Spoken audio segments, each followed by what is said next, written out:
I met with composer Randon Purcell to talk about trailer music. Randon has had music in trailers for Dune Prophecy, Disney's Snow White, Paddington in Peru, and many others. We talked about how to write trailer music that gets placed, the secret fourth act in trailer music structure, most people think there are three, and many other great tips. Together, we watched a bunch of trailers and he shared his insights. Randon has a course on Master the Score called Hybrid Orchestral Composition and Sound. I'm not affiliated with the course or sponsored by it, but if trailer music is something you're interested in, then I highly recommend you check it out. All right, let's get into some trailers.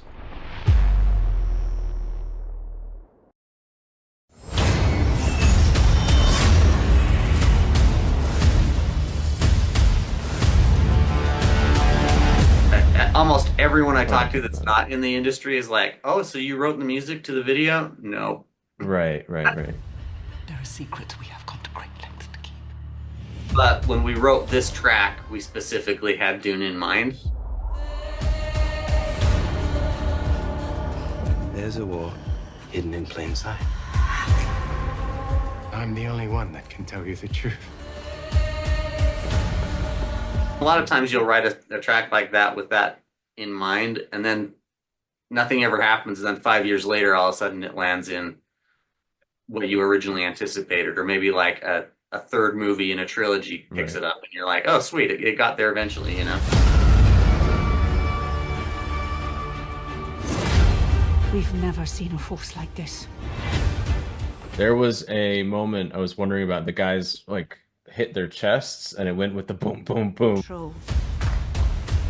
Right, yeah. Was that like a later stem, I You guess, know, or something? it could have, they may have actually edited the video to match the beats of the track, or it may have just been one of those lucky coincidences where the timing of the track happened to line up and they just had to shift things.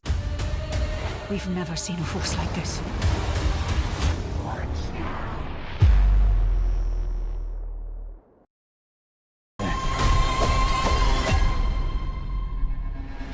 Love hurts.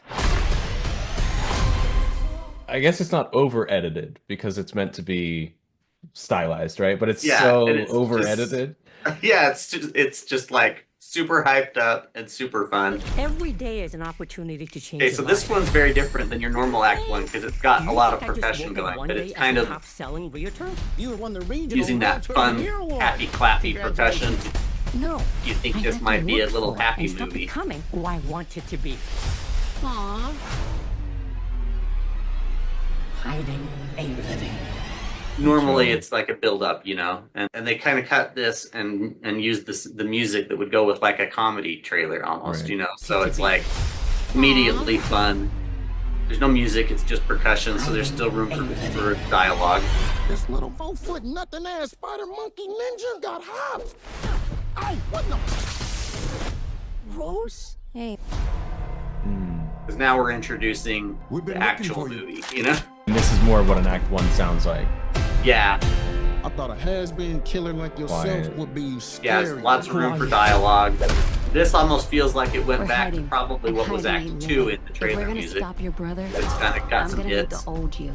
got some of the Not music realtor. going. I told myself that I would. So it's kind of There's like the still- there's still Dune room. thing is that the broad structure is there, but then the editor is kind of keeps pulling from the future. Exactly, I yeah. guess, right? Yep. Now our goal is to just make it Don't worry, seem I've got as guys who can patch epic all as this up like new. you've ever seen, I guess. Right.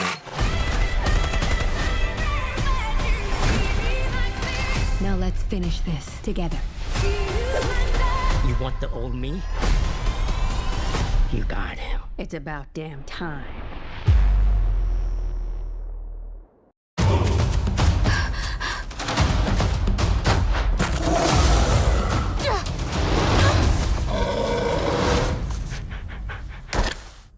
You wanted to come this time.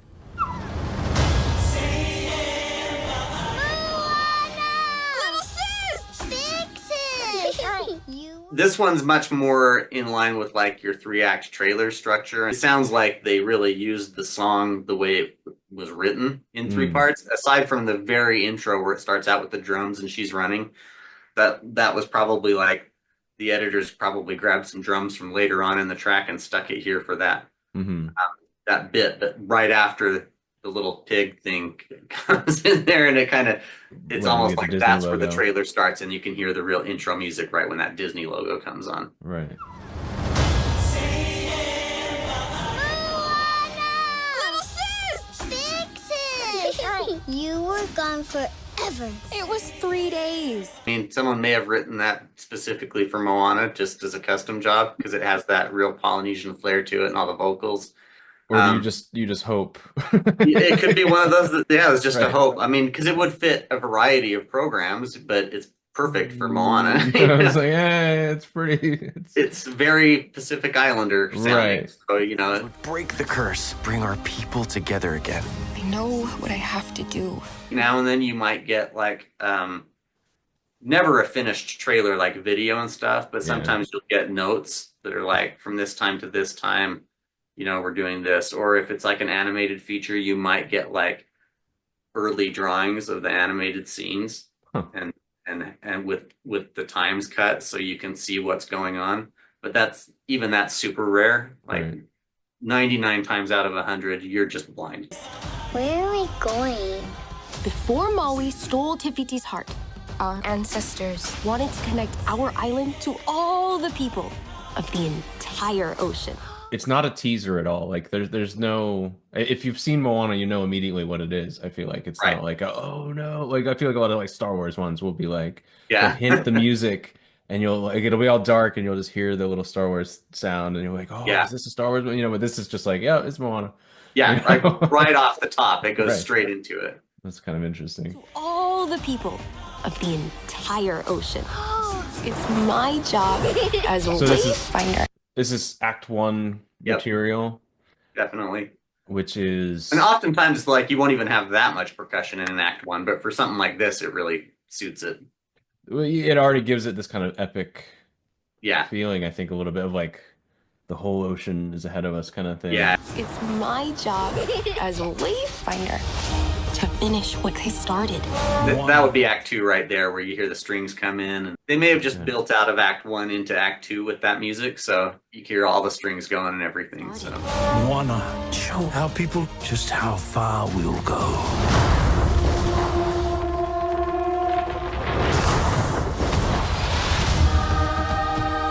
This is a call from the ancestors. Hidden in a terrible storm. It's an ancient island. And to me, I guess the biggest difference is it becomes kind of sweeping. Yeah, All these you big, got the long. big brass and strings going and everything, but it's still Setting not foot on like its very aggressive. There's not a ton of percussion going. It's just enough to keep the rhythm and everything stands moving. would break the curse, bring our people together again. I know what I have to do. Maui, I could really use your help. From an actual composing and production standpoint, it's often far more complex than score music because you have to make it giant and ridiculously massive compared to score music. Even if you were to take something, you know, like a Hans Zimmer score, as huge as that is, and then compare it to the trailer, oftentimes it's elevated just that much more. Right, even it's more. like, Right. yeah, it's like, you know, Yeah. yeah, everything's just kind of accentuated and certain parts are brought out more. And things you probably wouldn't mix it that way for a score, but you want those Right. giant trailer hits and stuff like in your face.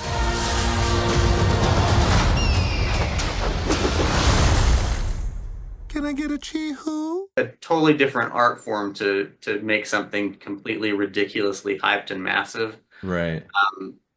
for trailers, because it is a very different sound than the score. But the musical ideas are often much more simple because you've only got, you know, 2.5 minutes to pitch this thing. Mhm. And you've got to get those ideas across very quickly, and they've got to stay out of the way of the important dialogue. And so you can't have big, complex melodies and things going on. It's all guess- about supporting the visuals. You will be destroyed. Key change. Is that Yeah, a go-to for Act 3? not necessarily. No. I mean, it's kind of, you know, a lot of times for Act 3, it's going to be maybe you'll do a key change, or maybe you'll just do some different inversions of the chords you introduced in Act 2, just so it sounds a little different. Mm-hmm. Doesn't sound like a copy paste. But yeah, I mean, a key change, you know, It works. It works, Right. and it's not like it's not something I set out to do on purpose. I promise.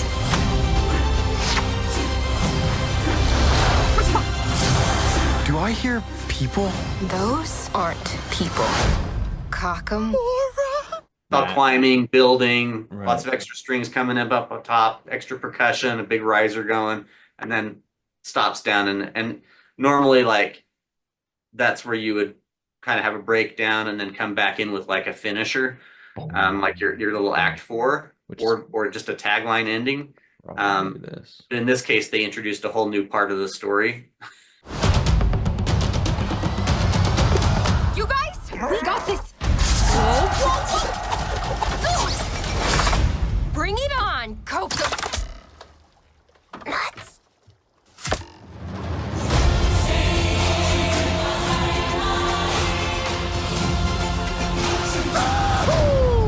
It probably built up like we saw, had a breakdown, and then came back in with that tagline for the Moana. Right. And then the editors were like, now we're going to introduce this Kakamora scene. Sure. We need a bunch of drums to go with that. And maybe they had them custom done, or maybe they just chopped up a bunch of drums out of the stems and spliced it all together. Who knows? Mm-hmm. Whatever they did, it sounds cool and it works really well. I play piano, so I'm a piano sketcher. So Right. I generally kind of think about the back end and where I want to go, and just some basic chords. Once I have my chords for the back end, then I'll go maybe start with the intro. But I don't like flesh out the entire back end and make it all big and epic and then go back to the beginning. Right. As long as I know where I'm going with the chords and the melody, I can then go back to the beginning and make a simple intro and maybe introduce little parts of that melody or little key ingredients that are going to come later. But I always know the destination, Act 3, before I do anything else. Yeah, I guess that was the biggest question, because that is the hardest thing, to accidentally spend it all in Act 2, right? Yes, I right, guess, yeah, and that's yeah. the problem so many people run into is they start with Act 1 and they build up, they do Act 2, they build up, and they're like, I got nowhere left to go. I've got no Nothing. headroom in my mix. I've got, I've Right. already used everything. Little sis! Fix it! To finish what they started. Moana, show how people just how far we'll go.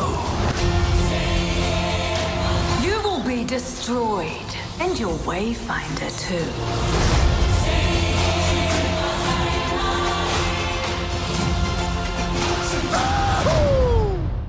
But at the same time, you kind of want all the other layers to kind of drive you towards that. Like anything, it just takes practice, Right. Now, is it just kind of a pretty natural? You're just, Yeah, it happens pretty naturally Yeah. now. And if it's like a horror trailer, it's very different because oftentimes the acts can have absolutely or almost nothing to do with each other. It's not like that constantly, layering on and everything. It's like Act 3 could just be a whole different random set of noises that you didn't ever use before in Act 1 or 2.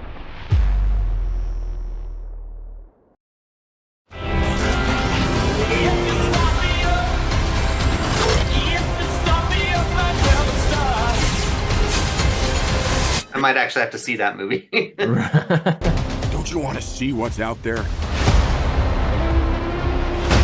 So this is been another hired. classic example where it seems like they probably used 2 different tracks. I know we're just lowly worker bots who can't even transform. The surface. It's beautiful. I wouldn't be surprised if this was all from one composer, though. that feels like it must be kind of a custom thing to have this kind Yeah. of Tron, the synthy Yeah. thing go into the Rolling Builds up Stones into is the- like, Yeah, for sure.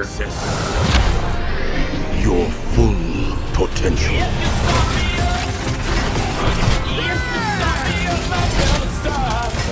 that would be quite a risk to take if you're like, I'm gonna try It would be, yeah. put I mean, this on my album. this was very much like geared toward this trailer for sure. We stand here together as one. So I wouldn't be surprised if it was a custom. And it could be one of those things where it's like, hey, we used your trailerized version of this song, but we need like a breakdown and synthy build up added in this section, and we need this added in this section. That's totally not uncommon either. So you'll get a call that's like a couple years later, hey, we want to use this thing you did. Right. Interesting. We just need some chopping done. So you have to keep pretty good archives. Yes, absolutely. Yeah. Or at least have those same stems available to yourself so you can chop up the stems and Right. like I have a lot of stuff that I did in Cubase for years, and then I switched to Studio One like 8 years ago. So sometimes if I get a call and someone needs an old thing edited from back in my Cubase days, I don't like opening up Cubase, so I'll often just grab the stems and go from there. I'm not talking to you. You know what? We are so screwed. Thought you weren't talking to me. Do you find, is it the higher the budget, the more custom? Probably? Yeah, for sure. Yeah, because they'll have a lot of times they'll be given a budget for custom and then a budget for licensing.